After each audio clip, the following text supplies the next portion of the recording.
What's up, everybody? This is Alex with Lord Jesus ATV Repair and Customs, and today we're working on a Kawasaki Prairie Dog.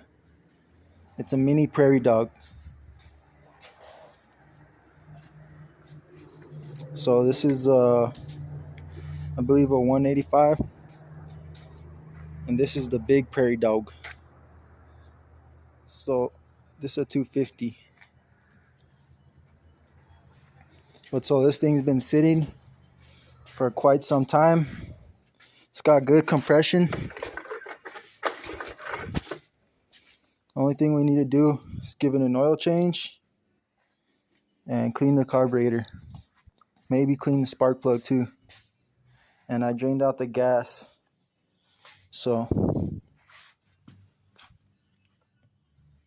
carburetor on this one is pretty easy to take off. It's just this clamp here, pull it back, and then pull the carburetor out, take off the carb cap with the slide, and then the choke, and then take that off, and then we need to do an oil change. So we take off this size 19 drain plug from the bottom down here, let all the oil drain out, and then refill it with fresh oil. And this one takes 1.7 liters of oil. And then so for the carburetor, I've already taken it apart, and pretty much it actually wasn't that dirty. It looks like there was maybe some fuel stabilizer put in it, so it didn't mess up the carb, because it's actually pretty clean. So I just cleaned out the jets. I cleaned off the needle and the needle seat, which, if you don't know, this right here is the needle seat, or the needle. This is the needle seat.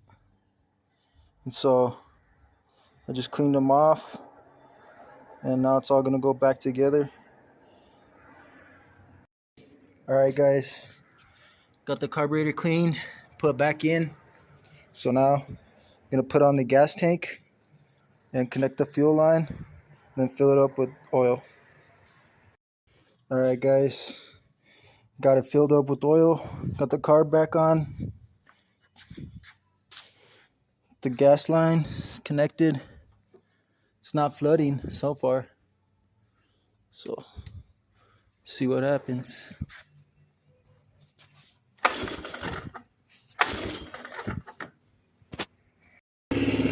So it's running.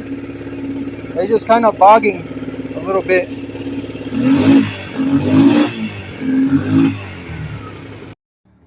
Alright, so we got it running, but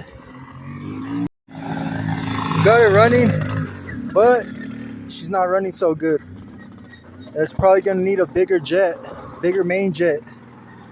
So right now he's just riding it to see if riding it will kind of clear it out, but I don't think it's gonna make a difference. You can hear it's not running right.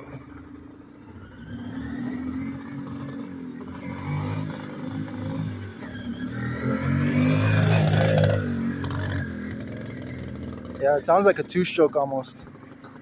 I think it's just running way too lean.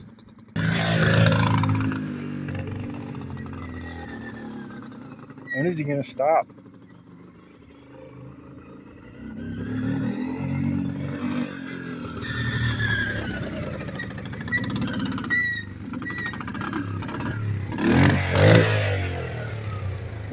Starting for gas. Yeah, it's starting for gas. She sounds amazing, man. Yeah, it's definitely. The transmission. Oh yeah, the clutch. Yeah. It sounds tight. Yeah, we just need to set that jet bigger. Is that what it is? Are you 100% sure? Yeah, I'm pretty sure it takes the same jets as a Bayou. All right, guys. So We got this thing running. Pretty much the main problem was this intake tube right here and the air filter. So this thing, I guess over time, has like shrunken in diameter, because this is just like from a vacuum or something, vacuum hose. But so I took this off, and I also serviced this cap right here, and then now it runs perfect.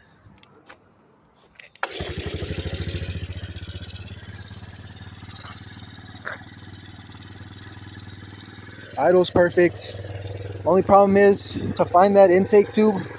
It's gonna be a big problem.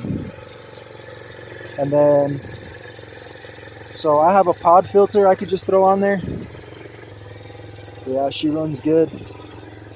Oh, the gas is off. And this one shifts all down.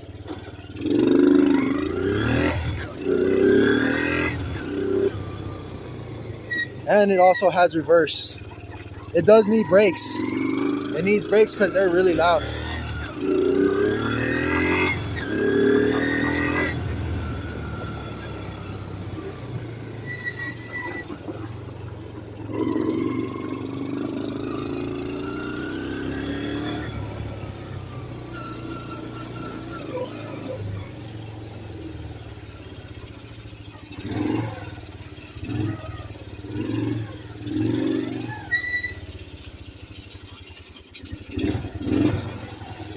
Yeah, but it's running really good.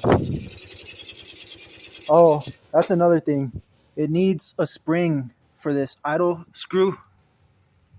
It needs a spring because it keeps on, when you ride it, it comes out because it's missing the spring.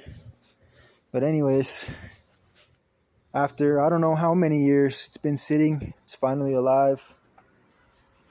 This is the filter that was in it. It was very constricting and falling apart, so definitely don't want to run that. This Prairie Dog just needed a new spark plug.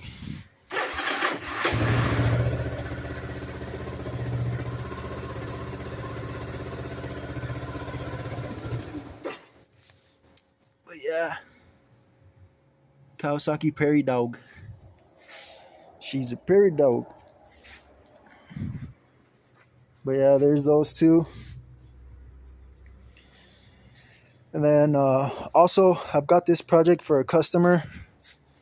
It's a Can-Am Rally 175. But the problem is I got it running and everything. But then to find out that the transmission gears are completely gone, destroyed. So, gonna have to do some custom work or something to get that fixed. And then I had to fix this gas cap. I did a custom fix on there. It's from a jet ski, because they don't sell these gas tanks anymore. But yeah, more to come. Thanks for watching, and Lord Jesus Christ bless you. Later. All right, guys, so just some final remarks about that three-wheeler. Just some tips I could give you. So pretty much one of them is, just if you see anything that's not stock on the bike, that's definitely something to check. And then so I had been chasing around a bunch of problems on it as far as how it was running once I did get it running. And it was all because of that intake tube. So I was messing with a bunch of little things here and there, but I never really bothered to check that intake tube. So what I did was I took it off because I was going to mess with the carburetor again. But this time when I took it off, I ran it like that with the tube off, and it ended up running way better. And then as soon as I would put the tube on, it would kill itself. So it's just proof that that tube was constricting and not letting enough air pass through. It was making it run real rich. And so pretty much check the non-stock things, make sure those aren't making a difference, and then also all your basics. So like check to make sure you have a good spark plug. Sometimes the spark plug doesn't even matter. Sometimes you could run like a super old spark plug, but it's good to sometimes just check and make sure. But put a new spark plug, make sure it has a good filter, change the oil, and then make sure it has spark, clean the carburetor, make sure it has clean gas, Make sure nothing's coming through from the gas tank to the carburetor to clog it up. And then what else? Make sure you have good compression. And then yeah, those are pretty much like the main things to check. And then if you don't have good compression, like one of the first things you check is the valves, to make sure the valves are not too tight. On these old bikes, usually the valves don't get tight. Usually the valves get loose over time. So you start hearing a ticking noise. On the newer bikes with a different kind of head, with the little cups, they have cups inside and shims, that's when they get tight. For some reason, those bikes get tight valves, and that causes low compression. But other than that, yeah, the valves might be loose. I mean, that's not going to cause low compression though. So if you have low compression and your valves are loose, that's just low compression. That can mean that your piston's done, and that you got no compression. So if you check all those, if you have signs of all those, then you're pretty much good to go. It should be running. So if it's not running, it might be something simple. But so yeah, pretty much check all those. Those are my tips I give you guys. If you have any questions, let me know. Thanks. God bless you. Bye.